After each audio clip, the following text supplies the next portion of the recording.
injury isn't a requirement of the charge, sir.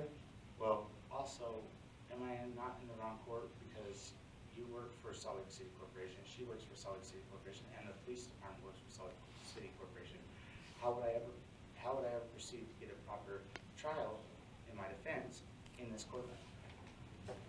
Well, sir, all courts are government courts, so I understand. in the federal court system, the federal prosecutor works for the federal government, the Supreme Court works for the federal government, but they are separate branches of government.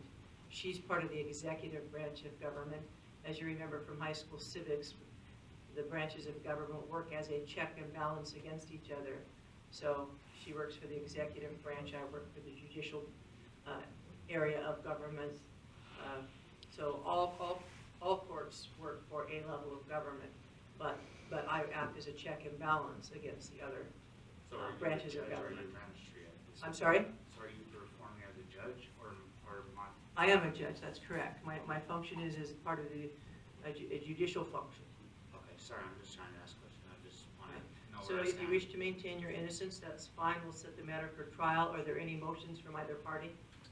Yes, Your Honor, the city is moving to amend count 2 from no insurance to no proof of insurance. I don't know the code off the top of my head, and I'm happy to You'll look need it to up. provide that code.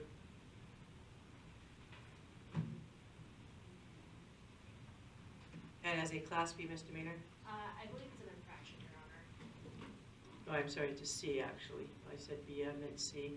So is the city moving to amend as a C? Yes, Your Honor, on all, sorry, we would be moving to amend to infractions on all counts.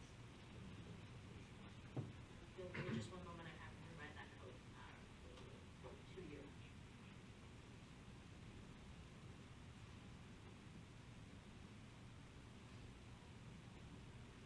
Okay, sir, I'm going to set this matter for trial. The trial is going to be on January 10th at 9 back in this courtroom.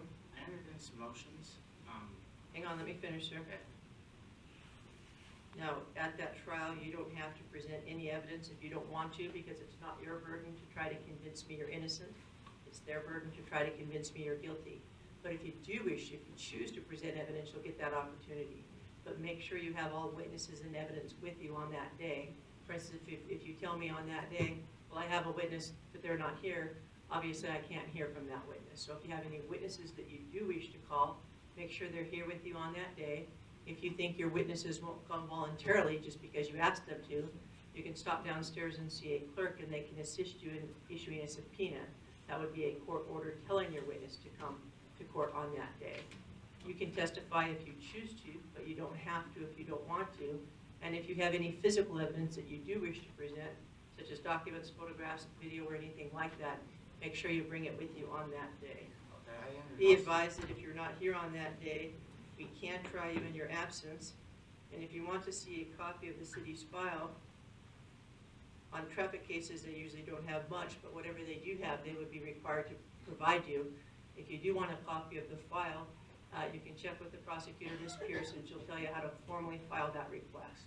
And then they would send you basically a copy of their file.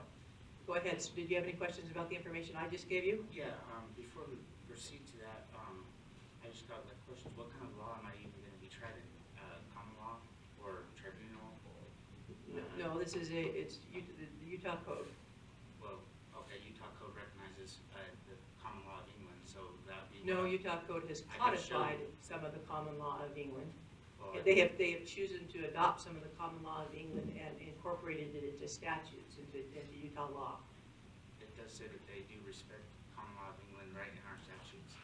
I can bring that if you... I can bring that... Well, I'm if you familiar like. with the statutes, sir. Okay. So then what am I going to be tried under? Statutes? Well, I'll tell you. The We'll provide you a copy of the information, and in one charge you're being charged under Utah Code 411A1303, and one charge you're being charged under Utah Code 533227, and what was the third one? Because you amended it. 4112A 303.2. It's 4112A 303. it's weird that, okay. Those are the three statutes. There's 3 charges in this case, and those are the 3 statutes Salt Lake City has charged you under. Okay, I would like a trial by jury then. They're infractions, and so under. But there's, under the Constitution, it grants if there's a suit over $20, I'm allowed to have a trial by jury, and I would like to withhold that. Sir, you're not entitled to a trial by jury on an infraction because your liberty is not at stake. But it's over $20. Sir, Okay. you can read all of the case law that's discussed that issue and all of the case law that has addressed that and interpreted the Constitution. Why would they not just remove it from the Constitution? I'm sorry? Why would it not be removed from the Constitution if it was not legal? I'm not the higher court, sir, but all I do is follow the case law of the higher courts that have interpreted the Constitution. And they've indicated that your right to a trial by jury is tied to the fact that you might actually be incarcerated. And on this case, they're all infractions, so even if you were to be found guilty, there would be no jail time. Well, that's actually not. So I'm not arguing with you. I'm not arguing with you either. I'm just Okay, trying so you to can come talk sign a about it. promise to appear. I'll see you back January 10th for trial. But it does say civil court. This is not a civil court, this is a criminal proceeding. Well, So it's different, your right to a trial by jury in a civil proceeding is different than your right to a trial by jury in a criminal proceeding. This is a criminal proceeding, sir. Yes, it does not say that you're admitting guilt or anything of that nature. All it says is that you're promising to be here on the date of trial. You're not required by law to sign it, but if you're not here on the date of trial, I will try you in your absence. So we'll just indicate that he refused to sign, and it already says warned on trial in absentia. So just be advised, sir, that if you're not here on that date, you have notice of the date, and if you're not here, we can go ahead and hold the trial without you. Any questions about that? Okay. No, I understand. I didn't find that you were trying to be disrespectful, but I just believe that your understanding of some of the aspects of the law is not correct. And if you think it is correct, you're more than welcome to file a brief, but you have to cite the actual law that supports your position.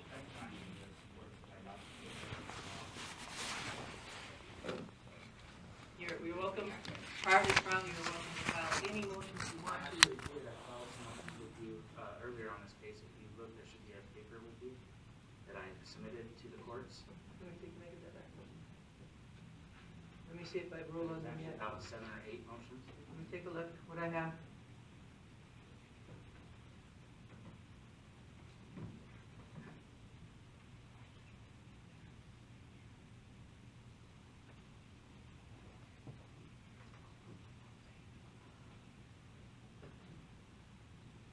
Well, I saw a records request form, that's not a motion, and an audio request, that's not a motion.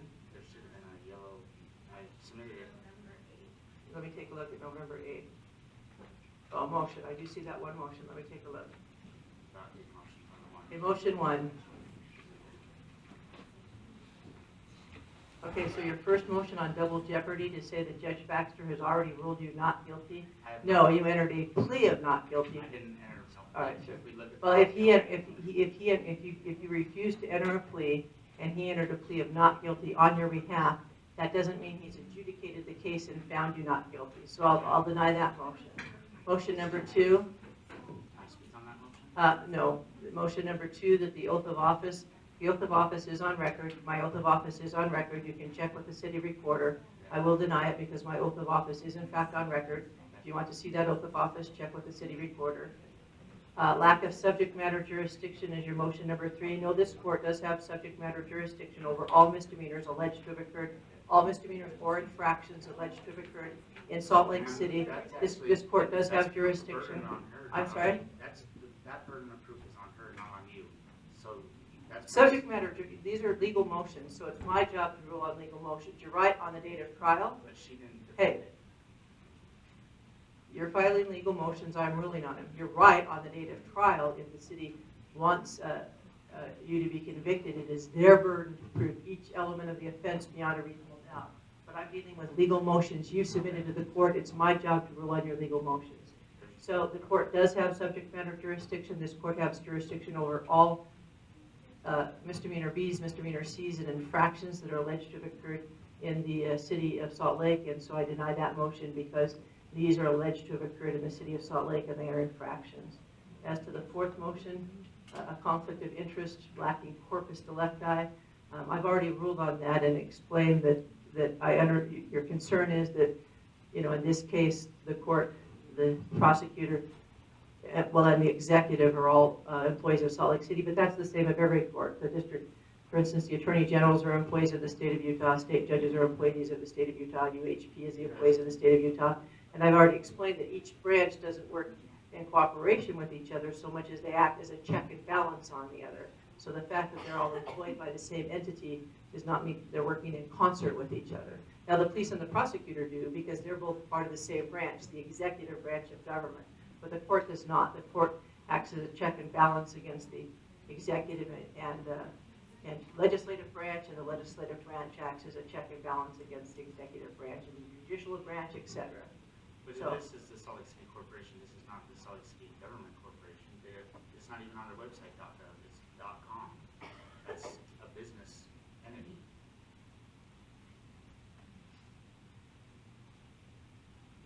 Sir, that doesn't change my ruling.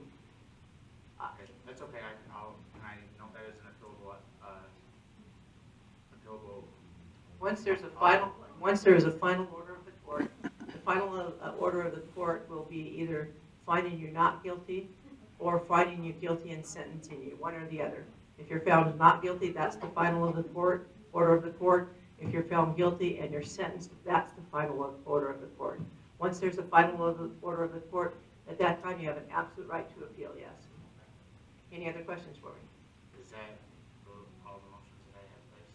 Yes, those are all the motions. I went through each one. All right. Thank so you. See, what day was that again? I think Just so it's can January confirm. 10th at 9. January 10th at 9. Right. I will see you there. Thank you. I appreciate your time, man. Morning, Your Honor. Good morning. The culprits called during their own use.